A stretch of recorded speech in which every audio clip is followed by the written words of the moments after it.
The Galactic Defense Academy had trained warriors from 400 species across the known universe. Its halls echoed with the chittering of insectoid Kralix, the harmonic hums of crystalline Valorians, and the deep rumbles of massive Thernok battlemasters. But in its 3,000-year history, only one human had ever enrolled. Sergeant Dana Rook stood in the briefing chamber, her compact frame dwarfed by the towering aliens around her. At 5 feet 7 inches, she barely reached the chest plates of most cadets. Her olive-toned skin and dark hair seemed unremarkable compared to the bioluminescent scales and armored exoskeletons surrounding her. Headmaster Velcor, a serpentine Silith with 4 optical sensors and skin that shifted between blue and violet, regarded the human with barely concealed skepticism. Earth had only recently joined the Galactic Coalition, and their military credentials were unproven. Humans had no natural armor, no venom, no enhanced strength, and their reaction times tested average at best. "The simulation begins at dawn," Velcor announced, his translator converting his hissing speech into standard galactic. "Operation Crimson Veil. 30 cadets will defend Firebase Tau against a simulated enemy force. The objective is survival for 72 hours. He paused, his sensors focusing on Dana. "Sergeant Rook, given your species' physical limitations, you will be assigned support duties, communications and medical assistance." Dana's jaw tightened, but she nodded once. "Understood, Headmaster." The other cadets exchanged glances, some amused, others pitying.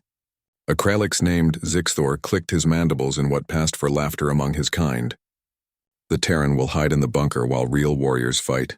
Dana said nothing. She had learned long ago that actions spoke louder than words. The simulation began at 600 hours. Firebase Tau materialized in the Academy's massive hollow chamber, a fortress carved into a mountainside with a single access road and sheer cliffs on 3 sides. The defending cadets took their positions, heavy weapons mounted on parapets, shields erected at choke points. Dana was assigned to the communications hub deep within the base, as Velcor had ordered. She sat before the displays, monitoring tactical feeds and checking equipment. Around her, cadets prepared for glory. The first wave hit at 0645. Simulated enemy drones swarmed the access road, their weapons firing hard light rounds that registered as lethal on the cadets' biomonitors. The defenders opened fire with enthusiasm, their superior firepower shredding the initial assault. "Too easy," roared a Thernok named Grathmul, his forearms operating multiple weapon systems simultaneously. But Dana noticed something others missed. While the main force engaged the frontal assault, her sensors detected movement on the eastern cliff face. "The enemy was climbing, Headmaster," she reported calmly. "We have infiltrators scaling the eastern perimeter. 12 signatures advancing toward the ventilation system." Velcor's image appeared on her screen, his sensors widening. "Confirmed. Alert the defenders." Dana opened the channel, but static greeted her. The enemy had deployed jammers. Communication was severed. She looked at the tactical display, then at the corridor leading to the eastern perimeter. The infiltrators would breach in 4 minutes. The defenders were focused on the frontal assault, unaware of the danger behind them. Dana made her decision. She grabbed her sidearm, a standard-issue plasma pistol that felt inadequate in her hand, and sprinted through the corridors. Her heart hammered, but her breathing remained controlled, years of Earth military training taking over. She reached the ventilation access point just as the first enemy drone phased through. The simulated opponent was a spider-like construct, bristling with weapons. It registered her presence and fired. Dana had already moved. Earth's gravity was heavier than standard coalition norm, and while other species trained for speed, humans trained for endurance and adaptability. She rolled behind a support column, returned fire, and struck the drone's central processor. It collapsed. 11 more followed. What happened next would become legend at the Academy. Dana didn't fight like the other cadets. Thernox used brute strength. Kralix relied on speed and numbers. Valorians employed energy shields and ranged attacks. But Dana fought like a human, like a species that had clawed its way to the top of Earth's food chain through sheer stubborn ingenuity.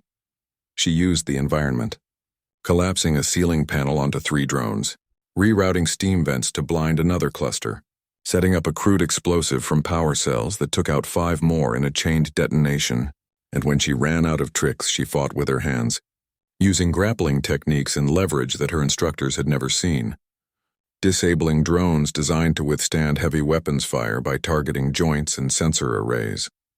When the last infiltrator fell, Dana was bleeding from a dozen simulated wounds, her uniform scorched and torn. But the ventilation system was secure. She limped back to communications, restored the jammer, and calmly reported, "Eastern breach neutralized." Returning to post. The simulation continued for another 68 hours. Dana didn't stop. When cadets fell wounded, she dragged them to safety. When ammunition ran low, she organized rationing. When morale wavered, she reminded them why they fought. She slept in 15-minute intervals, ate combat rations on the move, and somehow, impossibly, kept the firebase functioning. By hour 72, Firebase Tau still stood. Half the cadets were eliminated, but the human had ensured mission success. In the debriefing chamber, Velcor reviewed the footage in silence.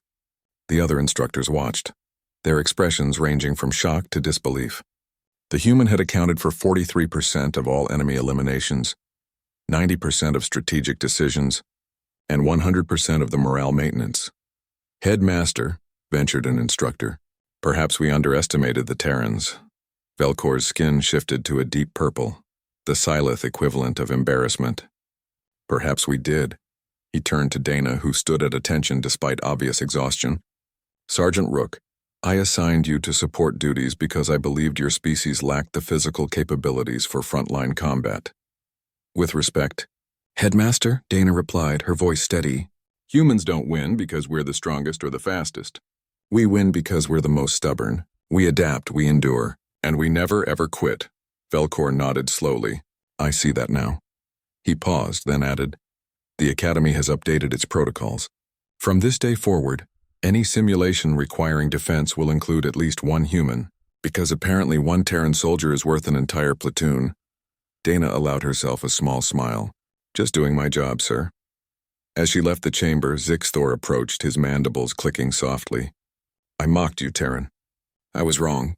You have my respect." Dana extended her hand, a human gesture of friendship. "No hard feelings. Just remember this if we ever fight side by side." Zixthor gripped her hand carefully. "I will remember. The galaxy will remember." And they did. The story of Sergeant Dana Rook spread through the coalition like wildfire. The human who refused to quit. The soldier who turned the tide with nothing but determination and ingenuity. Because humanity had taught the galaxy a simple truth. Sometimes, one is enough.